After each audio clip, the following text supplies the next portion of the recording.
Ito nga mga idol ang maitutulong ng bagong Lakers player na walang iba kung hindi si Spencer Dinwiddie.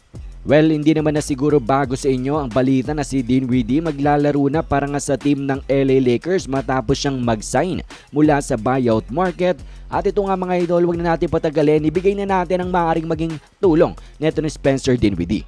And on the surface, ang maaaring matulong niya ay 12 points and 6 assists. Napakagandang pakinggan mga idol, 12 and 6. Talagang scoring and playmaking ang trabaho neto ni Spencer Dinwiddie. Pero mga idol, hindi lamang yan dahil matangkad malaki itong si Dinwiddie for a guard. 6'5", 6'6" mga idol na masasabi natin medyo athletic and a much better defender kumpara sa mga gwardiya ng Lakers ngayon na si Austin Reeves pati na rin si D'Angelo Russell. At ang magiging role niya nga dito sa LA Lakers mga idol ay similar sa naging role ni Dennis Schroeder sa LA Lakers last season. Ball handler mga idol sa kanilang second unit. And well, I think mapagkakatiwalaan itong si Spencer Dinwiddie sa responsibilidad na yan. And well, tingnan nga natin agad ang maaaring maging tulong neto na Dinwiddie sa LA Lakers. Sa first play nga natin mga idol ay magandang base niya ng depensa at nakita niya nga na late itong si Klay Thompson sa pag-rotate sa kanilang shooter. Hinanap niya yan, pasok ang 3-pointer. Next play naman ay kanyang ang showcase ang kanyang ability to score off the dribble. Naging patient nga siya dito sa opensa, he waits for the right opportunity to attack. Nagresulta nga yun mga idol ng easy layup para sa kanya.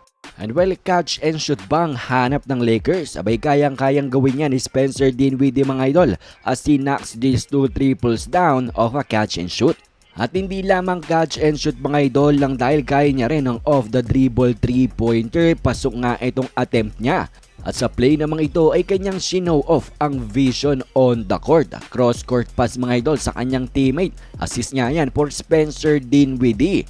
And then dito naman mga idol, another assist for him. Imagine si Anthony Davis ng target niya, great lob pass, easy dunk para nga sa kanyang team. And well, hindi lamang yan mga idol, matalino rin ito sa court. High IQ player si Spencer Dinwiddie. At isa nga itong play na ito sa patunay na yan, pasabit na foul and one nga yan. And here naman mga idol, he patiently waits for the defense, perfectly finds his teammate na kumakat, 2-pointer, assist na naman for Spencer Dinwiddie. Yan nga ang ilan sa kanyang mga matutulong dito nga sa team ng LA Lakers mga idol, and I think yung problema lang sa kanya ay yung kanyang efficiency.